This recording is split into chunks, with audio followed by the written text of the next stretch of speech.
Donc on n'est que des professionnels ou presque. Et l'idée de la soirée, c'était vraiment de présenter la collaboration justement entre ces deux mondes, collaboration vétérinaire-éducateur canin, qui est vraiment un sujet qui est très important pour toutes les deux. On est absolument ravis de pouvoir enfin faire une soirée en présence, après s'être ennuyé devant des écrans pour des visios. C'est quand même beaucoup plus sympa. Sur les périodes de vie du chien, qu'est-ce qui se passe qui va faire que les capacités d'apprentissage vont fluctuer? Donc, la personnalité d'un chien, c'est un composite entre l'inné, donc sa génétique, sa race, sa lignée, et puis tout ce qu'il va acquérir au cours de sa vie, donc les conditions de développement et le maternage, les apprentissages du jeune âge, et puis ses expériences de vie tout au cours de sa vie, parce que toute sa vie, sa personnalité peut évoluer.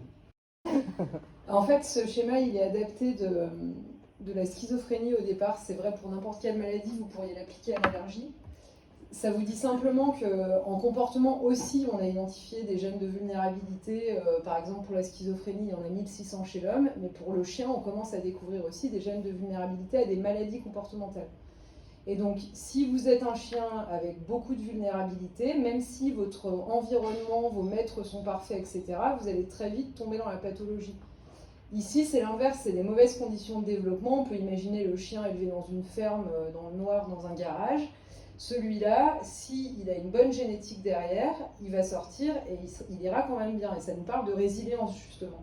On en voit quelques-uns comme ça. Je me rappelle d'un labrador une fois qui avait 7 mois. Il avait été attaché à un arbre dans un champ.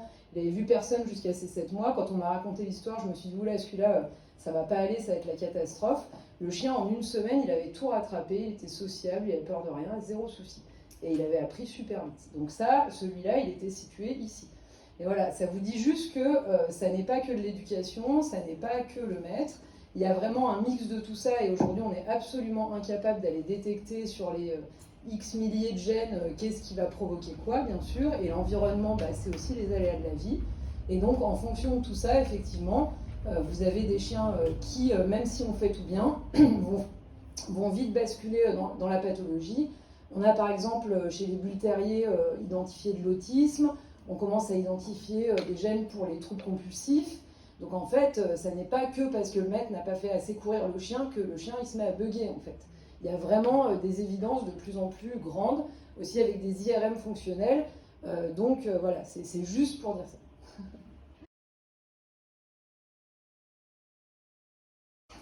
Les chiens nous sont envoyés pour un comportement problème, genre il lève la patte sur mon canapé ou il agresse les autres chiens quand je le tiens en laisse de la main droite. Quand les gens vous emmènent un chien, et puis ils vous sont aussi amenés exactement pour un comportement problème, généralement ils viennent avec ce qu'on appelle un motif de consultation. Dans les comportements problèmes, vous pouvez trouver des comportements normaux indésirables. Donc, il fait pipi dans ma cuisine, mais comment vous avez fait pour lui apprendre? Je ne lui ai pas appris, il devait trouver la porte tout seul. Ça, c'est un comportement normal, indésirable. En fait, il n'y a pas eu d'éducation. Il fait pipi dans la cuisine, c'est très pénible, mais c'est normal de faire pipi quand la vessie est pleine. Ensuite, vous avez des comportements appris ou renforcés de façon involontaire par les propriétaires. Ça, ce n'est pas des comportements anormaux non plus, mais les gens ont augmenté la probabilité d'apparition du comportement. Par exemple, ils me griffent les jambes pour me dire bonjour. Oui, mais si à chaque fois vous l'avez caressé, c'est normal qu'ils le fassent. Donc ça, c'est aussi votre travail d'expliquer aux gens comment faire du contre-conditionnement. Mais ça, ce n'est pas un comportement pathologique.